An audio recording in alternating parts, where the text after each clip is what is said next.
కేసీఆర్ అంత మంచోడిని కాదంటూ కేటీఆర్ సంచలన వ్యాఖ్యలు చేశారు. రేవంత్ రెడ్డి ఆడించే కీలుబొమ్మలను తాము కాదన్నారు.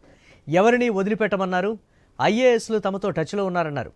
ప్రతి విషయాన్ని నోట్ చేసుకుంటున్నామన్న కేటీఆర్ అది పింక్ బుక్క వేరే బుక్క అన్నది తర్వాత చెప్తామన్నారు.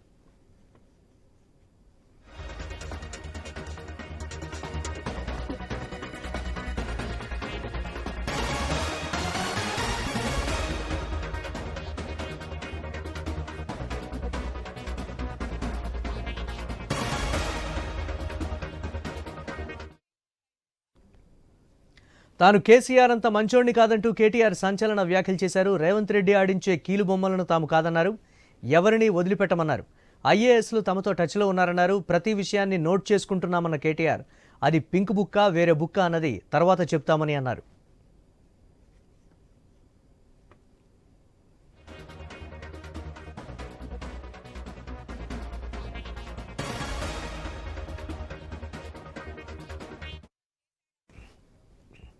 కేటీఆర్ చేసిన సంచలన కామెంట్స్కి సంబంధించి మరిన్ని అప్డేట్స్ మా కరెస్పాండెంట్ స్వామి అందిస్తారు. స్వామి, ఐఏఎస్లు కూడా మాతో టచ్లో ఉన్నారు. అది పింక్ బుక్క వేరే బుక్క అనేది పక్కన పెడితే అన్నీ కూడా నమోదు చేస్తున్నామనేటువంటి కొన్ని సంచలన కామెంట్స్ చేశారు. కేసీఆర్ అంత మంచివాడిని అయితే నేను కాదు అనేటువంటి మరో మాట కూడా అన్నారు. ఏంటి దీనికి సంబంధించి overall updates? BRS party working president అసెంబ్లీలో BRS party MLA quota MLC అభ్యర్థిగా దాసోజు శ్రవణ్ నామినేషన్ వేసిన తర్వాత మీడియాతో చిట్ చాట్ చేశారు. చిట్ చాట్ లో చాలా అంశాలు కూడా ప్రస్తావించారు. ఒకవైపు బీఆర్ఎస్ లో పార్టీ అధినేత ఎప్పుడైనా మంచి మాట ఇస్తే ఖచ్చితంగా నెరవేరుస్తారు. గతంలో దాసోత్సవానికి మేము ఒకవైపు హామీ ఇచ్చాము. హామీ మేరకు గతంలో గవర్నర్ నెరవేర్చకున్నా కూడా మేము దాన్ని మళ్ళీ ఈసారి ఎమ్మెల్యే కోటలో ఇచ్చి నిర్వహించామని చెప్పేసి కూడా మాట్లాడారు. దాంతో పాటు ఒకవైపు రాష్ట్రంలో ముఖ్యమంత్రి రేవంత్ రెడ్డి చేస్తున్నటువంటి పరిపాలన పైన కూడా ఆయన పలు కామెంట్స్ చేశారు. తాను కేసీఆర్ అంత మంచివాడిని కాదు, ఈ ప్రభుత్వం మమ్మల్ని ఎన్ని రకాల వేధింపులకు పాల్పడ్డా ప్రతిదాన్ని కూడా మేము నోట్ చేసుకుంటున్నాము. నేను కేసీఆర్ లాగా కాదు, ఖచ్చితంగా మేము పింక్ బుక్క మరో బుక్క అని కాదు, ఖచ్చితంగా ఎమ్మెల్యేల విషయంలో కావచ్చు, మరోవైపు అధికారుల విషయంలో కావచ్చు, వారందరూ కూడా మమ్మల్ని ఏ విధంగా వేధిస్తున్నారో ఆ విషయాలను కూడా నోట్ చేసుకుంటాము. ఖచ్చితంగా మేము మళ్ళీ అధికారంలోకి వచ్చినాక బదిలా తీసుకుంటామన్న కోణంలో ఆయన మాట్లాడారు.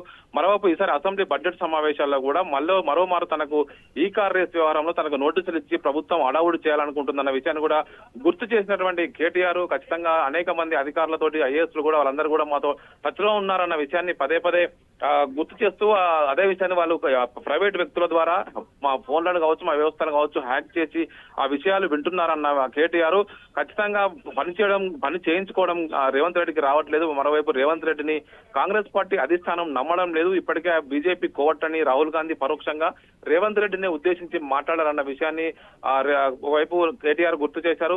మేము చెప్తున్న విషయాన్ని రాహుల్ గాంధీ మాట్లాడుతున్నాడు. రేవంత్ రెడ్డి బీజేపీలో కీలక నేతలు టచ్ లో ఉన్నారు. ఒకవైపు మోడీని మంచివాడు అంటూనే మరోవైపు కిషన్ రెడ్డి పైన ఆరోపణలు చేస్తున్నారు. మోడీ పైన ఆరోపణలు చేస్తే కేసులు పెడతారన్న భయంతో మోడీని ఏమనట్లేదు అనే విషయాన్ని కూడా గుర్తు చేసినటువంటి కేటీఆర్ ఖచ్చితంగా రాష్ట్రంలో అనేక సమస్యల్ని పరిష్కరించడంలో కాంగ్రెస్ పార్టీ విఫలమైంది. ఒకవైపు ఎలక్షన్స్ ముందు పెద్ద ఎత్తున కూడా బాలయ్య సినిమా లాగా భారీ డైలాగులు కొట్టి అధికారంలోకి వచ్చినటువంటి కాంగ్రెస్ పార్టీ ఇప్పుడు వాటిని అమలు చేయలేక చెదురెత్తేస్తుంది, కేంద్రం పైన నిబంధన నెడుతుంది. రాష్ట్రంలో ఒకవైపు కరువు పరిస్థితి నెలకొని ఉంటే కాళేశ్వరాన్ని అడ్డుగా చూపెట్టి దాన్ని మొత్తం రైతులకు ఇబ్బంది పెడుతున్నారని మాట్లాడినటువంటి కేటీఆర్ ఖచ్చితంగా ఒకవైపు ఇది కలం తెచ్చిన కరువు కాదు, ఇది కాళేశ్వరం కాంగ్రెస్ పార్టీ తీసుకొచ్చినటువంటి కరువు వల్లనే రైతులు ఇబ్బంది పడుతున్నారు.